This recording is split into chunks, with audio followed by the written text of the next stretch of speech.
가나, 갈대가 많다고 해서. 그래서 가나라는 말은 갈대라는 말입니다. 그 갈대가 많은 고장에 오늘 누가 나타났어요? 네, 예수님이 나타났습니다. 오늘 예수님은 어디서 왔어요? 요르단강에서 예수님이 세례주다가 어머니가 불러서 사흘 만에 도착했습니다. 그러니까 어머니는 사흘 전부터 혼인잔치 시작하면서부터 계셨다가 예수님이 왔을 때 포도주가 떨어진 것을 보고 너무 안타까웠습니다. 왜 안타까워요? 전라도 사람 손 한번 들어봐요. 고향이 전라도 사람. 전라도 사람 홍어에 떨어지면 옛날에 어떻게 했어요? 너무 안타깝죠. 막걸리하고 홍어회가 결혼식 손님 초대 1등인데 이 카나에서 1등은 포도주입니다. 포도주가 떨어지면 혼인이 끝납니다. 혼인잔치가. 혼인잔치 며칠이에요? 천만의 말씀. 가난한 사람은 하루, 조금 더 다운 사람은 3일, 아주 부자만 일주일을 했습니다. 일주일 동안 혼인잔치를 하면 돈이 얼마나 많이 들어가 있습니다. 그런데도 이 집은 그런대로 살만했기 때문에 사흘씩이나 굽고 나서 포도주가 떨어진 겁니다. 이스라엘 백성들이 장가 가려면 누구의 승낙을 받아야 되냐? 신부 아버지의 승낙을 받아야 돼요. 그래서 신부 아버지와 1년 전에 결혼식 1년 전에 약혼을 합니다. 그리고 약혼 기간에 결혼식 때 신랑 아버지한테 갖다 줄 예물을 준비해야 돼요. 뭐 황소 100마리든 양 1000마리든 아니면 논 5마지기든. 그리고 신랑이 가서 협상을 잘 해서 낮에 신부를 데리고 나올 수도 있고 협상이 안 돼서 한밤중에 협상이 끝나서 데리고 나올 수도 있습니다.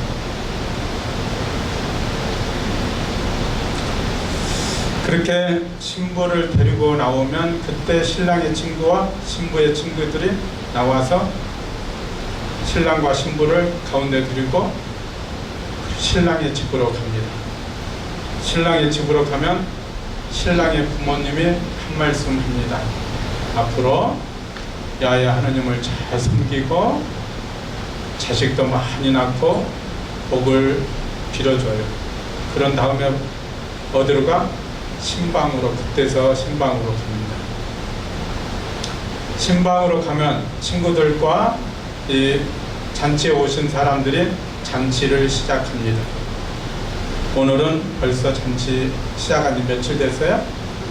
3일이나 됐어요. 저는 오늘 복음에서 제 개인적인 묵상 5가지를 나누고 싶어요. 하나는 우리 어머니이신 마리아의 동정심과 관심 어린 사랑에 대해서, 두 번째는 어머니께서 간절히 예수님께 청하는 보이지 않은 눈빛에 대해서,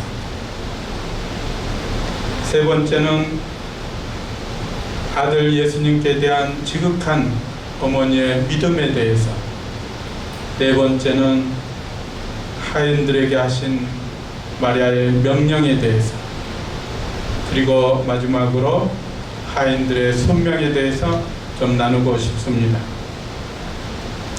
첫 번째, 마리아의 동정심과 관심 어린 사랑에 대해서 한번 살펴봅시다. 예수님이 도착했을 때 마리아의 비밀이란 책 읽어보셨어요? 그 책에 보면은 성모님이 성령으로 아기 예수님을 잉태하고, 그리고 엘리사벳 소식을 들은 다음에 엘리사벳이 사는 그 동네까지 가기 위해서 누구한테 부탁을 하거냐, 오늘 신랑의 부모님께 요아킴이 부탁하러 갑니다. 신랑의 부모님은 장사하는 사업가였습니다. 근데 이 마리아와 함께 요아킴이 그 집에 갔고, 마리아는 이제 아버지 요아킴은 돌아가고 마리아 혼자서 그 집에 남게 되었는데, 오늘 신랑의 어머니가 아기를 안고 아기가 곧 숨이 넘어갈 것 같이 고통스러워하는 모습을 봐요. 그때 성모님이 그 아기를 위해서 그 소설책에는 기도하는 장면이 나옵니다. 그때 그리고 그 아기가 성모님의 기도를 받고 치유가 돼요. 그래서 이 아기의 아버지가 이 마리아에게 좋은 여행길의 동반자가 되어줍니다. 자기 하인들을 시켜서 엘리사벳 사는 아인카벨까지 함께 동행해 주도록. 그러니까 마리아는 이 집의 부모님, 이 신랑의 부모님과 아주 오랜 인연이 있는 집안인 것 같습니다. 그냥 이제부터 제 상상입니다. 그래서 초대를 받아서 이 아이가 커서, 자기가 주님께 기도해서 낳은 아기가 커서 장가를 가는데 어찌 가지 않겠어요. 거기다가 예수님까지 초대해서 이렇게 함께 거기에 갔습니다. 그러니 관심이 아주 많습니다. 그런데 포도주가 떨어졌어요. 성모님은 그 신랑에 대한 그 풋풋한 사랑, 동정심, 관심이 그를 다시 한번 바라보게 해줍니다. 그래서 이 관심이라는 것은 상대방의 입장에서 가지면 좋은 것이지만, 내 입장에서 상대방에게 관심을 가지면 잘못하면 상대방을 피말릴 수가 있어요. 우리의 부모님들이 그렇습니다. 한 번은 강남의 어느 본당에 가서 예화 하나를 들었습니다. 그 예화가 뭐였냐면, 이 토마스라는 형제가 있었는데 아주 성당에 열심히 다녔습니다. 근데 고3 학생이 되었어요. 근데 오랫동안 성당에 같이 다닌 세실리아라는 여학생을 아주 좋아하게 되었습니다.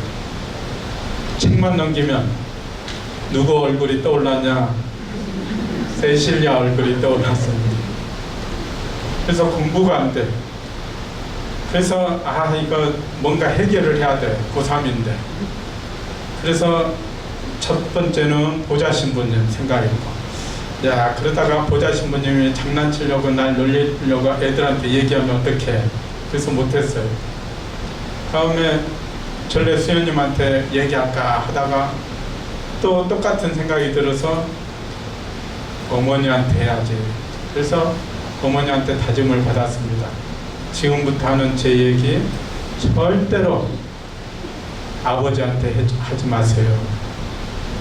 그런데 사흘이 지나니까 어머니가 어떻게 피가 말라. 내 아들이 세실리아 때문에 공부가 안 된다는데. 근데 그때 아들은, 토마스는 공부가 잘 됐습니다. 어머니한테 다 고백하고 나니까 이제 세실리아 얼굴이 사라지고 글씨가 다 들어서 공부가 잘 되는데, 문제는 어머니한테 고민이 생겼어. 내 아들이 공부가 안 되는, 만약에 시험 잘못 보면 남편이 내 탓할 텐데 어떻게 할까. 그래서 그만 배경머리에서 여보 이만저만 하면서 아들 얘기를 다 털어놨습니다. 아내 얘기를 들었으면 마음속에 간직해야지. 그만 잠옷바람으로 일어나서 공부하는 아들 멱살 잡고 따귀를 때리면서, 내가 너 직장 생활에서 학비 보태주니까 연애질이나 하고 다니냐고. 그래서 그날 밤 집 나가버렸어요. 어떻게 됐어? 제가 그 본당에서 강의를 하고 끝나고 나오는데 신자 한 사람이 나오면서 신부님 제가 오늘 신부님 모셔드리겠습니다 하면서 한 얘기가 한 달 전에 내가 이 얘기 들었으면 우리 딸 집 안 나갔는데, 그래서 자기 딸도 비슷한 상황에서 따귀를 때려서 집을 나갔다는 거예요.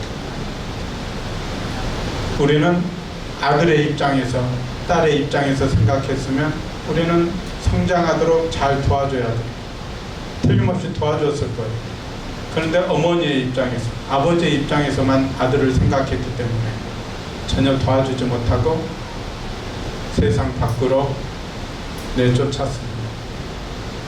그래서 우리는 성모님이라면 어떻게 했을까 한번 생각해야 돼요. 어떤 상황이 닥쳤을 때 내 아들에게, 내 자녀에게, 내 부모에게, 그러면 내 입장이 아니라 부모의 입장에서 부모를 바라보고 자녀의 입장에서 자녀를 바라보면 오늘 뭐가 일어나요? 기적이 일어나요. 틀림없이 기적이 일어납니다. 예를 하나 들어보겠습니다.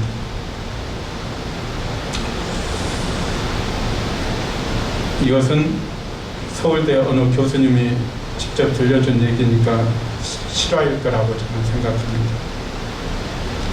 미국의 어느 대학 심리학과 3학년 학생들이 실험에 들어갔습니다.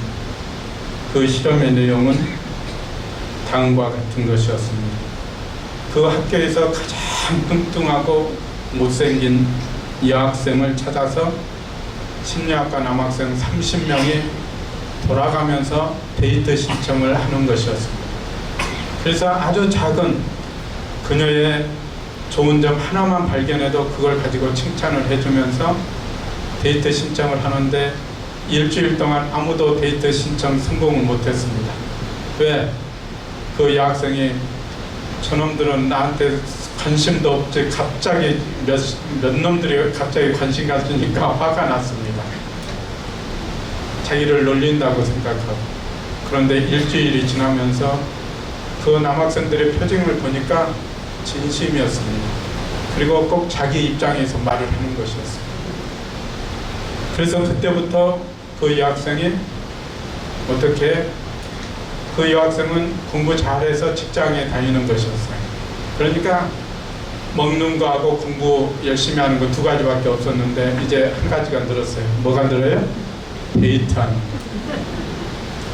그래서 데이트를 하려니까 옷도 조금 더 잘 입고 얼굴에 못생겼지만 화장도 해야 되고 눈썹도 좀 그리고 그러다 보니까 먹을 시간이 줄었어. 그래서 그때부터 살이 빠지기 시작했습니다. 7화입니다. 그리고 딱 6개월 후에 5월에 여왕 퀸을 뽑는데 이 여학생이 뽑혔습니다. 이건 실화입니다. 상대방의 입장에 서서 관심을 가지면 기적이 일어나요. 그래서 여러분이 꼭 여러분의 남편의 입장에서, 여러분 아내의 입장에서, 여러분의 자녀의 입장에서 관심을 가져보십시오.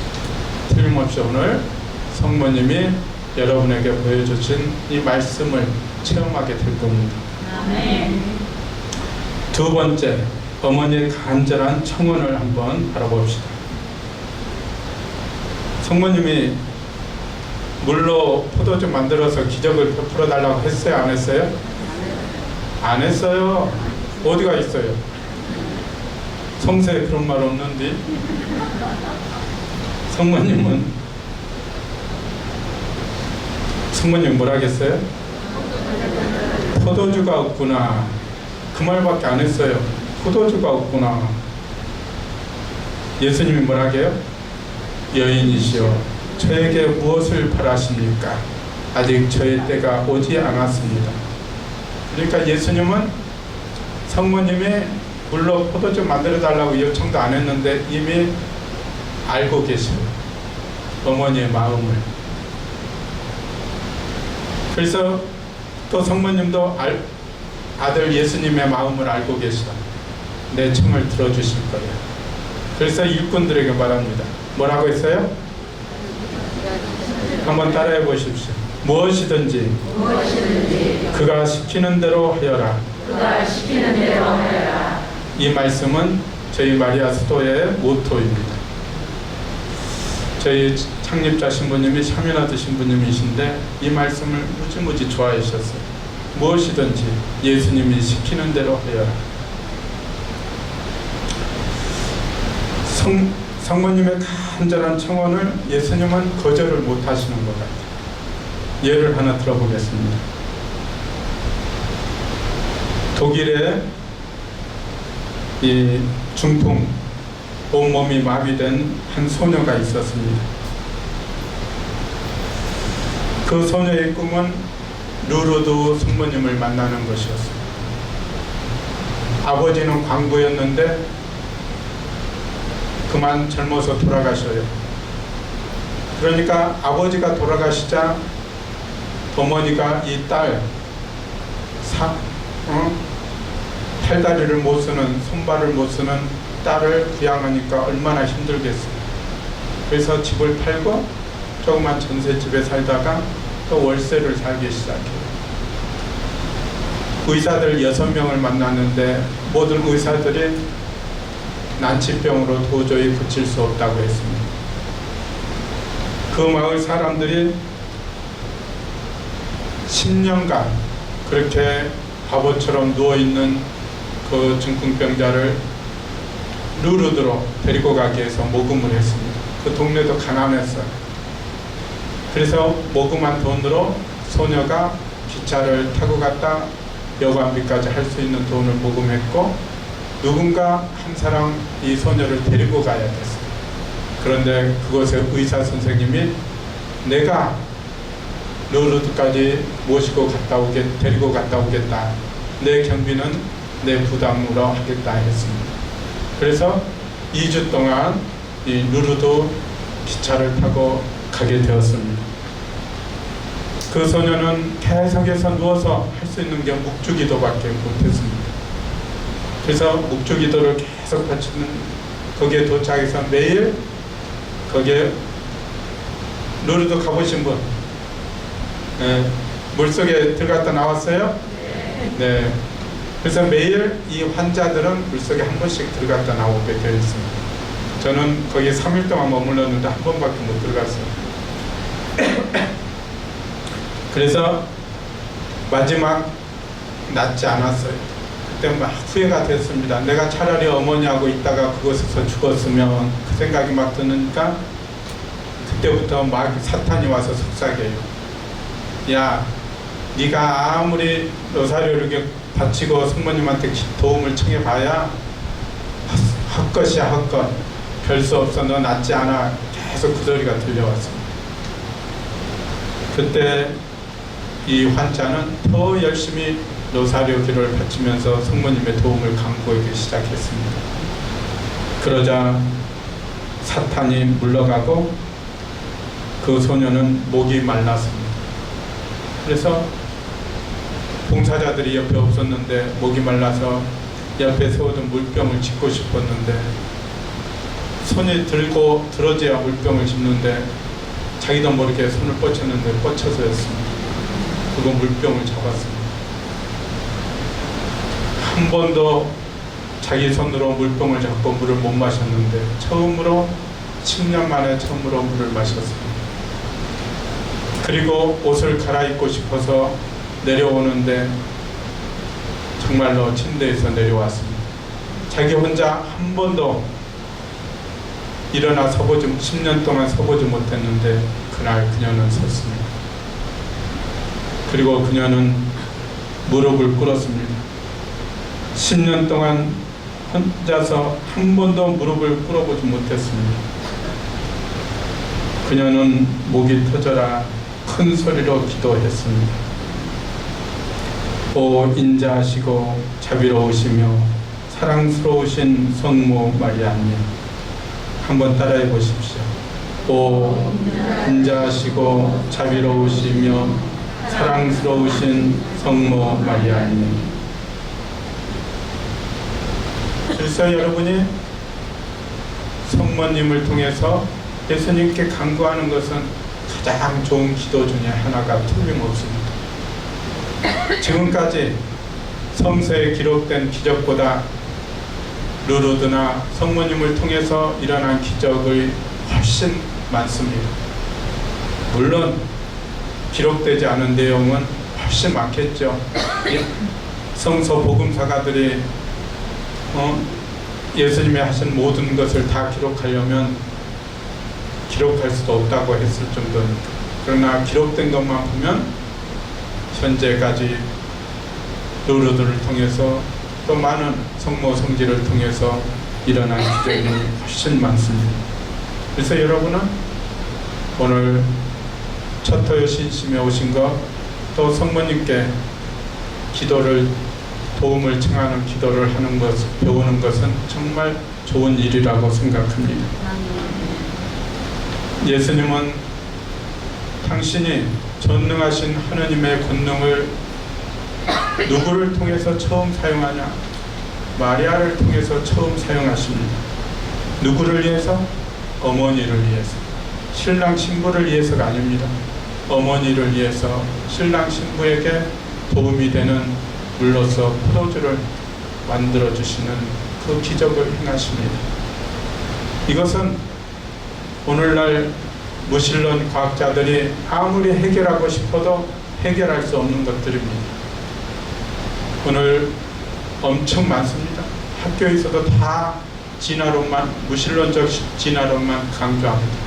그러나 그 똑똑한 과학자들도 하느님께서 베푸시는 기적은 어떻게 증명할 수 없습니다. 과학적으로 설명도 못합니다. 수많은 성인들이 있습니다. 그 성인들이 성인품에 오르기 위해서는 최소한도 2번의 기적이 일어나야 됩니다. 한 번은 복자품에 오르기 위해서 누군가 치유가 일어나는 기적이 있어야 돼요. 또 그분이 성인품에 오르기 위해서 또 기적이 일어나야 돼요. 그 기적을 그 무신론 과학자들은 설명을 못합니다. 왜? 이것은 초월적인 하느님의 일이기 때문에. 세 번째는 예수님께 대한 성모님의 지극한 믿음을 상기해 보고 싶습니다. 성모님의 믿음은 완전한 제자로서 스승을 굳게 믿고 따르는 충실한 제자의 이미지입니다. 마리아가 처음 천사를 만났을 때 천사가 아이를 갖게 되리라고 했을 때 마리아는 믿었습니다. 그리고 고백했습니다. 주님의 종이오니 그대로 제게 이루어 주소서. 사도 바울은 히브리서 11장에서 이렇게 말합니다. 믿음은 우리가 바라는 것들의 보증이며 보이지 않는 실체들의 확증입니다. 오늘 마리아는 그 믿음을 예수님께 봉헌합니다. 한 7년 전에 살트르 수녀님 한 분을 만났습니다. 그 수녀님이 2015년에 루르드 성지에 다녀오셨는데 그때 동반한 살트르 수녀님 중에 심장병 환자가 있었습니다. 유명한 대학병원들 다 심장과 의사들 만났지만 누구도 고칠 수가 없었습니다. 조금만 걸으려면 누군가 부축을 해야 됐습니다. 그런데 이 수녀님은 어느 날 나는 루르드 성모님을 만나면 치유받을 수 있어. 그 생각이 들었습니다. 그때부터 장상 수녀님을 조르기 시작했습니다. 광구장 수녀님, 저 루르드에 보내주세요. 그러면 장상 수녀님 뭐라고 하냐면 수녀님이 루르드에 가기 전에 비행기에서 돌아가실 거예요. 안 보내줘요. 의사들이 못 고친다는데. 그런데 하도 조르니까 어떻게 해볼 수가 없었어요. 그래서 프랑스에서 살트르 수녀님들이 한 달인가 3개월인가 모임이 있었습니다. 그때 그 모임을 기해서 그 모임 참석했던 젊은 수도자들이 2박 3일 동안 루르드에 가는 스케줄이 있었다고 합니다. 그래서 그 수녀님도 루르드에 가게 되었다고 합니다. 그래서 그 수녀님은 자기들은 한 번씩 3일 동안 한 번 그 물에 들어갔다 나왔는데, 이 수녀님은 환자이기 때문에 매일 들어갔다 나왔다고 합니다. 3일째 되는 날 심장병 수녀님이 다른 사람들의 부축을 받지 않고 걸어서 나왔습니다. 여러분들은 박수 칠 줄 모르는구나.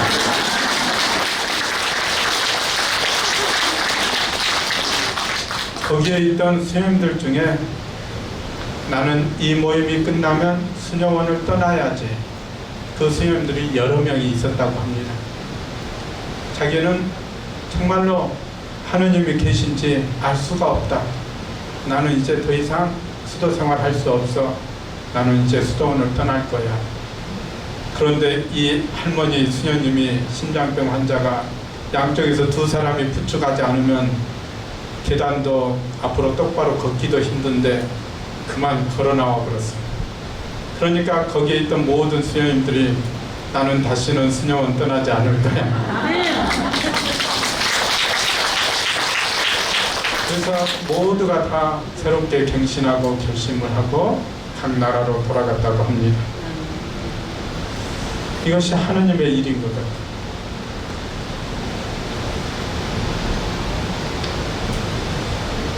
성모님은 무엇이든지 그분이 시키는 대로 하여라. 믿음이 없으면 어떻게 그런 말을 할 수 있었겠습니까? 성모님 말씀 안에는 예수님에 대한 강한 믿음이 들어있습니다. 어머니, 당신의 청을 내 아들 예수님은 꼭 들어주실 거예요. 그리고 예수님은 어머니의 청을 거절하지 않으셨습니다. 전 두 가지 예화를 더 나누고 싶어요. 믿음에 대해서. 한 번은 제가 유기소원자 때 도봉산 등산을 우리 수사님들하고 한번 갔습니다. 거기에 미국에서 선교사로 오신 우리 마리아이트 수사님 한 분이 계셨어요. 수염을 잘 기는 수사님이신데, 데니스 수사님입니다. 근데 내려오면서 어디로 구파발 쪽으로 내려오는데 거기에 무당집들이 많았습니다. 그래서 그 수사님 말, 나 무당집에 굿하는 거 한 번만 보았으면 좋겠다. 그래서 우리가 다 어디로 갔어요? 거기 내려가지고 무당집 그 굿하는 집을 찾았습니다. 몇 군데 몇 군데 들렸는데 한 군데서 굿을 하고 있었어요. 시작하려고 했습니다. 그래서 우리가 구경해도 되겠습니까? 우리는 천주교 신자들인데요. 그러니까 무당이 괜찮대, 걱정하지 말고 와서 구경하래, 너무 좋아해요. 애국이까지 와 있으니까. 한 사람은 대나무, 신내리는 대나무 잡고 있고, 어떤 사람은 뭐 꽹가리 치고, 어떤 사람은 북 두들기고, 어떤 사람 껑충껑충 막 뛰는데 신이 내려야지. 우리가 아무리 신 내리는 거 보고 싶어도 신이 안 내려. 제가 신이 내린다고 믿었을 것 같아? 안 믿었을 것 같아? 안 믿었습니다. 그리고 실제로 신이 안 내렸어요. 두 번째 예화는 동성고등학교에 성령 기도회가 있었습니다. 저희 형수님이 기도회 성가 봉사자였습니다. 저한테 이번은 꼭 한 번만 삼촌이 따라가 주래요. 그때 제가 수도원에 들어오기 전이었습니다. 그래서 내가 이 성령 기도회 그런데 뭐하러 가? 그냥 성당이나 주일에 열심히 한 번씩 가면 되지. 전 발바닥 신자였습니다. 그래도 이번에 꼭 한 번만 따라가 주래. 그래서 할 수 없이 형수님 소원인 것 같아서 따라갔습니다. 저는 성령 기도에서 그런 기적이 일어날다고 믿지 않았습니다. 전 믿음이 별로 없었나 봐. 그렇다고 예수님을 믿지 않은 것은 아닌데, 그런데 12년 동안 한 번도 일어나 보지 못한 안진뱅이 한 명이 휠체어를 타고 있었습니다. 그런데 거기에 오신 아일랜 조지라는 미국 자매님 한 분이 그 아이를 향해서 걸어오라고 했습니다. 그런데 정말 신비하게도 그 아이가 휠체어에서 일어나 걸어서 띠뚱띠뚱 걸음마 걷듯이 운동장 가운데로 걸어갔습니다. 그리고 점점 걸음이 빨라지더니 계단까지 올라서 단상까지 올라갔습니다. 저는 안 믿었지만 무당집에서도 안 믿으니까 신이 안 내렸는데 여기서는 안 믿었는데도 기적이 일어났습니다. 그러니까 우리 무당을 믿어야 돼? 예수님을 믿어야 돼? 그냥 여러분이 무당집 갈 필요 있어요? 없어요? 갈 필요 없어요. 그러면 여러분이 갔는데 신이 내리면 여러분이 믿음이 너무 약해서 그래요. 그래요, 안 그래요? 제가 어려서 예수님도 안 믿었는데도 저기 이번에 무당집에 가면 신 내린대. 그러면 그래서 내가 그 어린데 아이 그런 미신이 어디 있어. 그런데 누나랑 따라갔습니다. 그래가지고 내가 아무리 거기 있어도 신이 안 내리는 거예요. 그리고 이제 제가 거봐 거짓말이잖아 하고 돌아왔어요. 제가 돌아온 다음 날 잠에서 일어나니까 너 간담에 바로 신이 내렸대.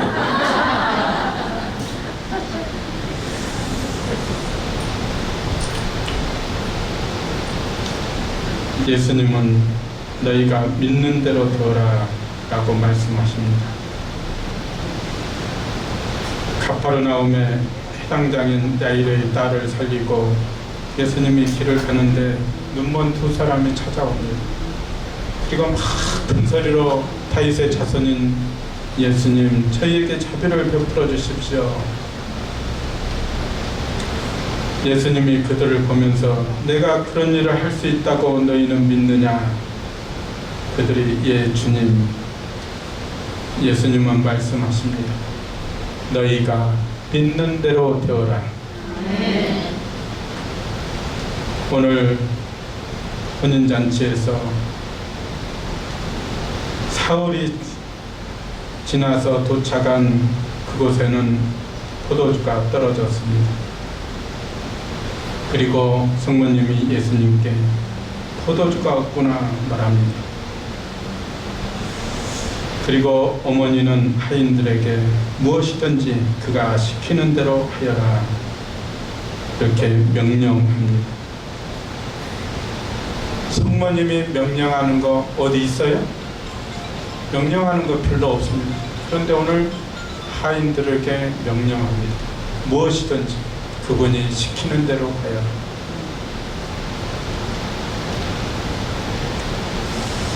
오늘 기적은 너무너무 이상합니다. 물동이에 가득 채우라고 항아리가 보통 항아리에 한 3동이 우리말로 하면 한 3말 정도 들어가는 항아리가 6개가 있습니다. 그러니까 6개에다가 물을 가득 채우라니 뭐 하려고 채우냐고 물어볼 텐데 물어보지도 않고 하인들은 성모님이 시키는 대로 합니다. 예수님이 시키는 대로 물동이에 물을 채우라. 물어보지도 않아요. 저 같으면 왜 그러냐고 물어봤을 텐데 물로 가득 찬 항아리와 포도주가 떨어진 것과 무슨 상관이 있습니까? 그들은 묻지 않고 채웁니다. 누가 순종하도록 그들을 설득했어요? 성모님이 설득했습니다. 성서에 안 나와 있지만 거기에 숨어 있으니까 그렇게 알아들으면 돼요. 아셨죠? 네. 그래서 여러분이 때로는 미신자들을, 냉담자들을 잘 설득해서 성당으로 데리고 와야 돼요. 오늘 성모님이 하인들을 잘 설득해서 예수님 말 듣도록 한 것처럼 또 맹물을 갖다가 잔치 맡은 과방장한테 갖다 주래. 아니, 항아리에다가 물 부으라고 해놓고 물 부으니까 또 그 물 퍼다가 갖다 주래. 그러면 직접 물 퍼다가 그 사람한테 갖다 주라고 하지 왜 두 번 일 시켜? 그래야 안 그래요? 그런데 그들은 물을 퍼서 물을 푸면서 알아차립니다. 변한 것을. 아마 그들은 물 푸면서 예수님에 대한 놀라운 감격한 마음으로 가득 차서 이 신랑 신부 과방장이나 이런 사람보다 더 기쁨에 넘쳤을 거예요. 그리고 자기들이 그 도구가 된 것이 또 얼마나 기뻐요. 예수님의 도구가 된 것이. 성모님은 우리에게 똑같이 말합니다. 예수님께 주의를 기울여라. 예수님의 말을 잘 새겨 들어라. 세상의 어려움에 이웃에게 예민해라.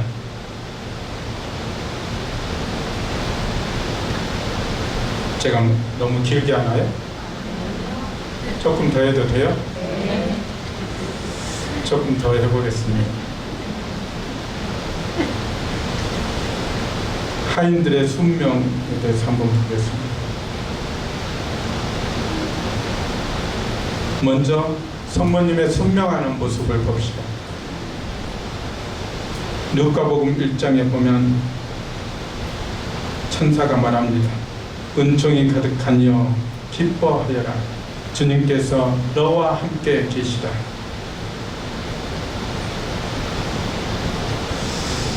천사의 말을 듣고 얼마나 놀랐겠어. 천사를 보는 것도 놀란데.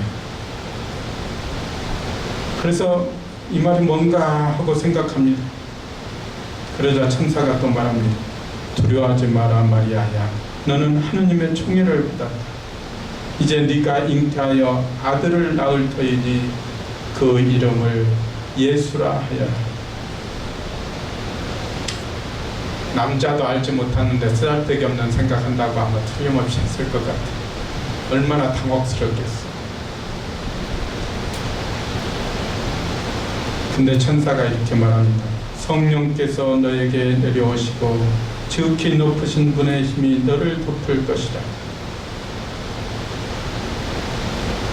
보십시오. 저는 주님의 종입니다. 말씀하신 대로 저에게 이루어지기를 바랍니다.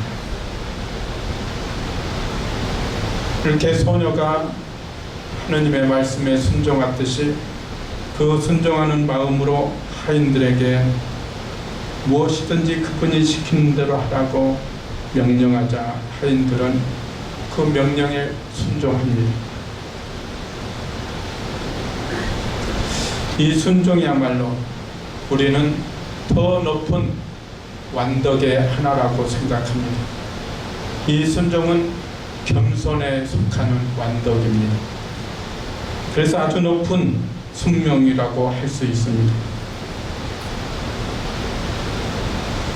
순종이란 말 속에는 잘 듣는다 라는 말이 함께 포함되어 있습니다.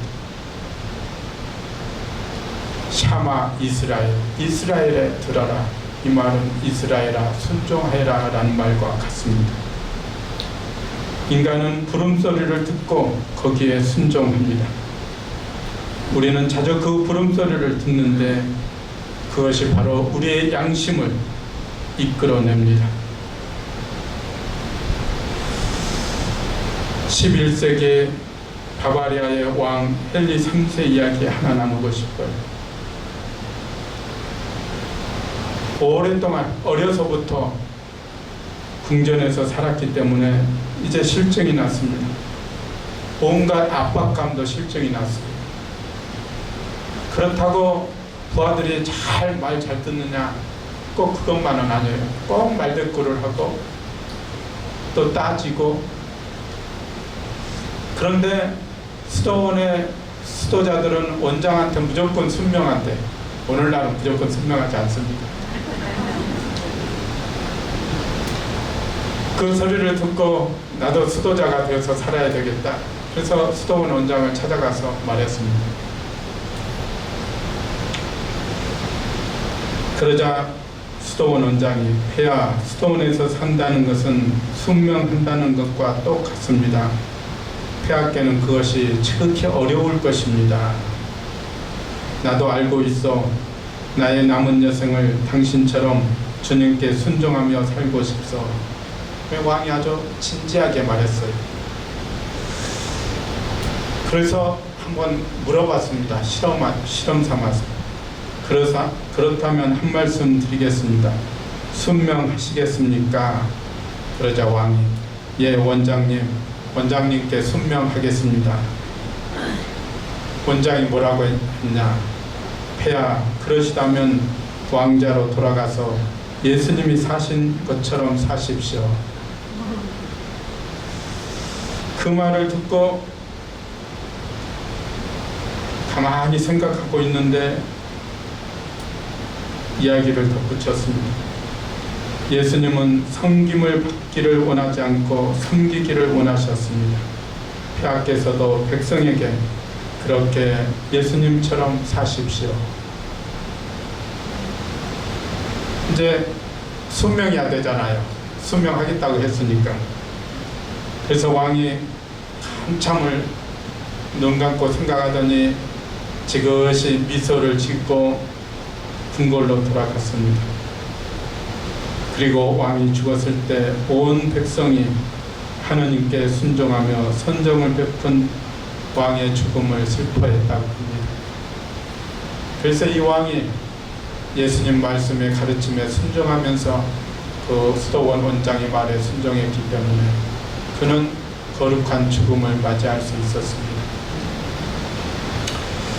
오늘날 카나의 혼인잔치 이야기를 우리는 들으면서 가톨릭 교회 혼인도 한번 상기해 봅시다. 가톨릭 교회 혼인은 신랑 신부가 주인공입니다. 거기에는 증인들이 있고 사제가 축복 기도를 합니다. 그리고 혼인한 이들은 서로 사랑하라는 계명을 지키고 그 사랑으로 자식들을 낳아서 그리스도인으로 양성하도록 다짐을 합니다. 사제의 축복은 하느님께서 맺어주시는 성사로 만들어줍니다. 그래서 하느님이 맺어준 이 거룩한 혼인 성사는 인간이 깰 수 없습니다. 그런데 오늘 너무나 많은 사람들이 이 계약을 깨뜨리고 혼인을 파기합니다. 그리고 이혼합니다. 이 이혼하는 이유는 서로 사랑하라는 계명을 잘못 이해했기 때문입니다. 예수님이 사랑하라고 했어요. 서로 사랑하라고 했어요. 서로 사랑하라. 어느 한쪽이 사랑하지 않으면 그 파탄이 나는 겁니다. 그래서 우리는 예수님의 계명을 잘 이해할 필요가 있어요. 그러면 그렇게 사는 사람들이 없냐? 있습니다. 제가 두 가지 예화를 하나 나누고 싶어요.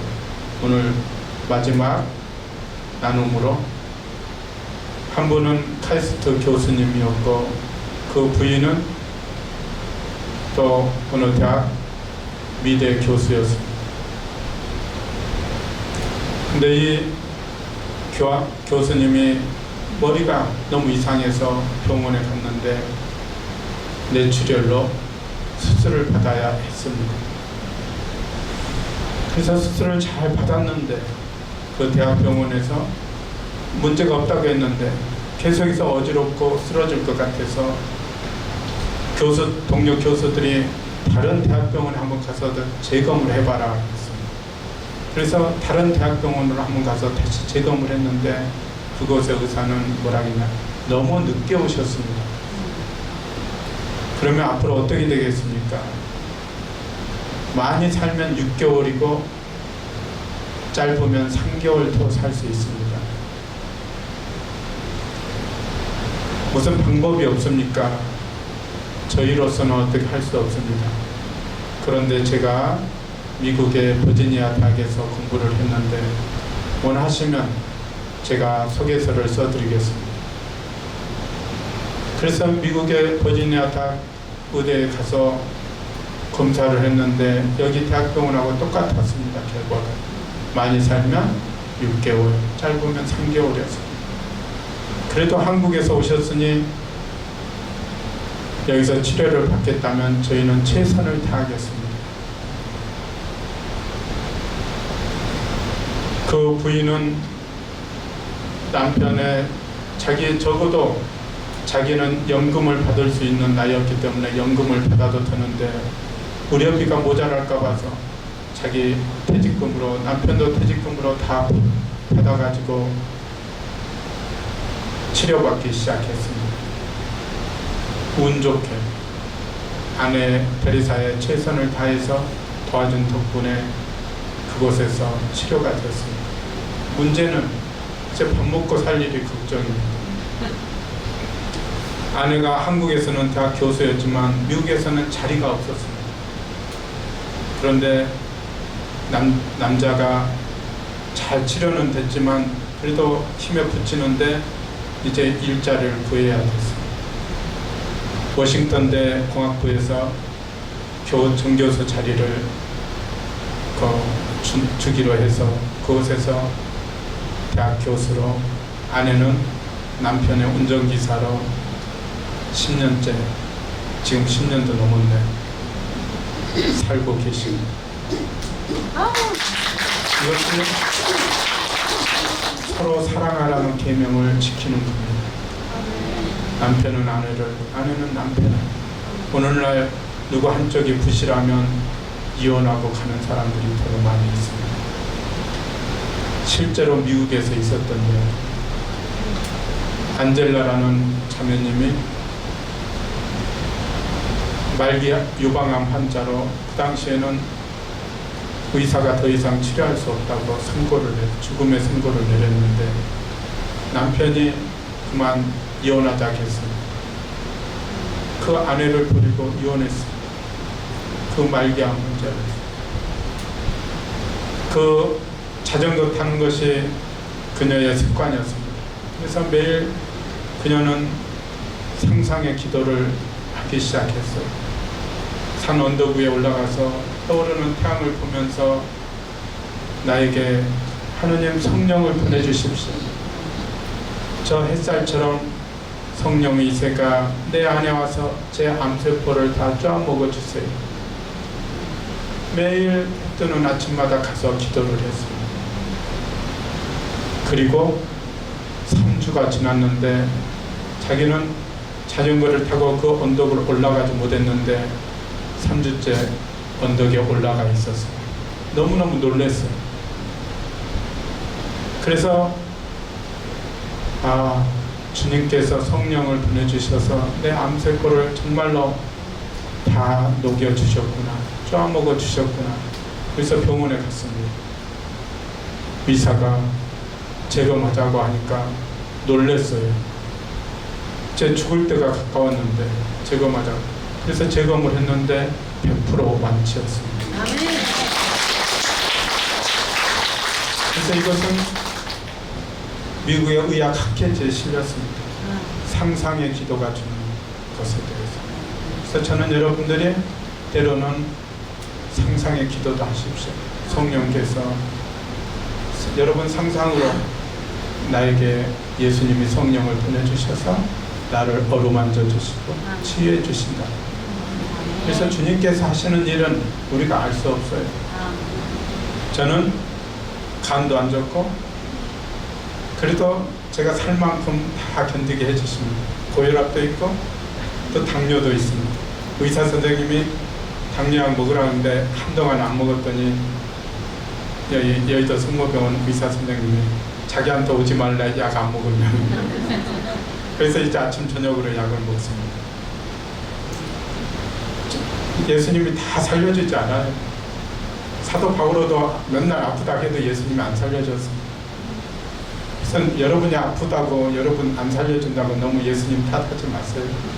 아셨죠? 그래도 예수님이 여러분을 어디로, 하늘나라로는 데려갈 거예요.